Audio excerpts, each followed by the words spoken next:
hari ini lagi beredar video Pak Mahfud bertemu, ngobrol satu meja dengan Pak Jokowi. Ada videonya Bapak ngobrol begini dengan Pak Jokowi, dengan beberapa orang juga di tempat lain gitu. Itu dijelaskan acara apa Pak? Bisa dijelaskan nggak? Itu di mana Bapak? Ada undangan mantenan, mantu Soimah. Tahu kan Soimah? Soimah Pancawati. Iya, Soimah itu kan temannya banyak sekali. Saya datang itu serawung lah dengan mereka. Terus tiba-tiba saya disusul oleh protokoler, oleh tuan rumah lah. Bapak kursinya di sana, mejanya di sana, mejanya di sana. Saya kan kumpul duduk sama orang-orang itulah senang kan, ada Sule apa, gurau-gurau. Bapak kursinya di sana. Saya ke sana. Pindah. Iya. Begitu saya di sana, saya minta teh.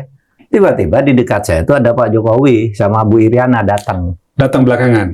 Iya, datang belakangan. Datang belakangan. Beliau duduk hanya berdua. Terus saya samperin, Dok.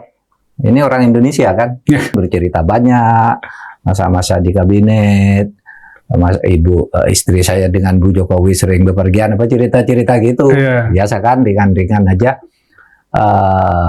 Ya cuma itu aja sebenarnya, nggak ada cerita bahwa saya begitu ya wajar lah, saya ketemu siapa, saya ketemu Anda saja kalau begitu ya, tidak ada dari saya sendiri tidak ada sesuatu yang menyebabkan saya harus riku bicara. Dan saya lihat Pak Jokowi juga lancar tuh bicara, cerita masa lalu lah gitu. Udah cuma bicara itu aja, sesudah itu ya kita pisah. Saya malah pulang duluan karena saya ada acara lain gitu. Itu kali pertama Pak Mahfud. Dan ada Pak juga di situ, sebenarnya gambarnya banyak, ada Sri Sultan, kami ngobrol sama Sri Sultan. Keluarga Sri Sultan, Mangkubume, dan banyak sekali. Ada Mbak Yeni segala, kalau saya lihat juga. Yeni terakhir, saya sudah mau pulang ketemu di luar. Yeni sama Bu Sinta. Bu Sinta. Tapi yang lain ada Wakil Gubernur, Paku Alam, keluarga Sultan, ada Wali Kota, macam-macam serawung di situ. Nah saya pas duduk di situ ngobrol dengan Pak Jokowi cukup lama juga. Sama sekali tidak bicara soal politik atau apa enggak. Tapi Pak Mahfud belakangan ini, publik nyaring sekali mengkritik, ya, menyuarakan suara protes mereka, ketidaksependapatan mereka pada putusan-putusan pengadilan yang dianggap selama ini tidak inline atau tidak sejalan dengan kira-kira fakta persidangan, Pak. Terutama kasus korupsi. Sebagian Presiden turun tangan. Dalam kasus Tom Lembong, kan seperti Bapak tahu, ada Ira Pupasdewi keluar rehabilitasi dari Presiden. Sebagian lainnya larinya ke DPR bertanya. Benar posisi saya sejak dulu. Kalau ada orang ditangkap atau diproses hukum oleh KPK karena korupsi atau oleh kejaksaan atau oleh polisi, saya selalu mendukung dan tidak pernah membela orang yang disangka koruptor. Tapi kalau seperti siapa Rudy Kamri, saya kasih kesaksian karena dia bukan kasus koruptor, dia justru dimusuhi oleh koruptor. Iya, dia justru membuka kasus korupsi. Membuka kasus korupsi lalu dipidanakan, lalu saya beri amikus curiae dan sekarang udah bebas katanya.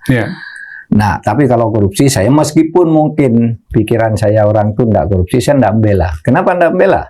Ya kan sudah ada pembelanya, orang lain banyak bisa. Nah, oleh sebab itu dalam sekarang pun ya saya tidak akan membela, tapi saya ingin memberi beberapa catatan. Memang akhir-akhir ini banyak keanehan dalam penegakan hukum, yaitu tadi. Nampaknya ada sesuatu yang dipaksakan, ada yang ditarget gitu ya, dan kelihatan banyak yang tidak profesional. Misalnya ya, itu kan aneh-aneh juga ya. Misalnya IBAM seperti tidak diberi hak untuk menjelaskan segalanya atau menjelaskan misalnya bahwa saya kan tidak ikut tanda tangan, tidak ikut menyetujui kerombuk. Ini buktinya bahwa saya tidak tanda tangan. Gitu kan. Terus kenapa dipaksakan? Si Nadiem juga kan, dia kan pembuat kebijakan yang tidak tahu urusan uang. Nah, Nadiem tidak ikut di situ. Dan itu di pengadilan sudah berusaha diungkap, tapi kelihatannya penuntut umum maupun hakim tidak mau mengarah ke sana untuk membuka kebenaran yang kita lihat. Ini ya, tentu kita tidak boleh mengintervensi pengadilan, tapi logika hukum hukum itu kan public common sense juga, rasa keadilan publik juga, logika publik, apalagi zaman sekarang gitu, itu akan menentukan orang akan bisa membiarkan orang mengantar pada kesimpulan seharusnya begini, seharusnya begitu, sehingga demoralisasi terhadap proses peradilan itu bisa terjadi kalau memang itu tidak benar gitu.